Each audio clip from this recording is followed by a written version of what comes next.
Bits and Bytes. June 3, 2023.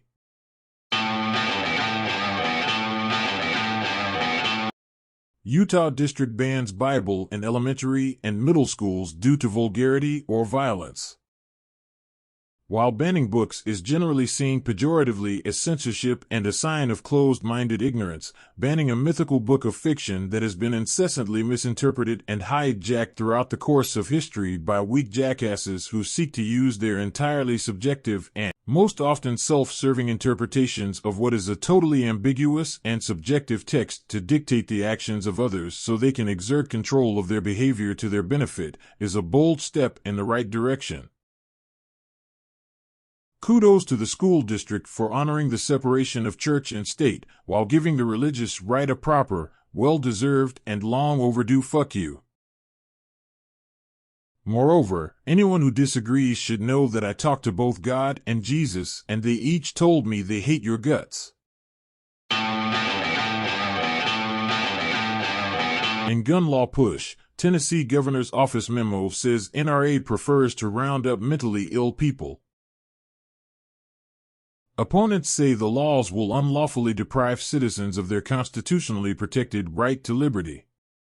Anti-gun advocates, however, are calling the laws a win-win and are supporting the legislation as it means that every irrational pro-gun nut will be rounded up and imprisoned along with the rest of the retards.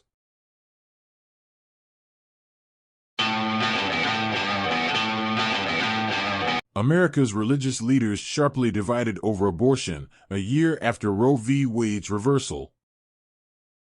While pro-abortion activists have decried the fact that the government is dictating what women can do with their own bodies, anti-abortion proponents like the U.S. Conference of Catholic Bishops support sweeping bans. The bishops have said even though the word abortion doesn't even appear in the Bible, our interpretation is that God would not like it. Sure, crime rates fall when abortion is legal and a vast majority of Catholics actually support abortion, but the bishops stressed the notion that sexually molesting young boys can't result in pregnancy, and therefore there's no doubt we should be making this call. YouTube will stop removing content that falsely claims that the 2020 election was fraudulent.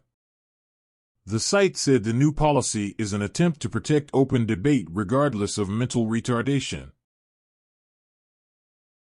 Let the lunacy begin.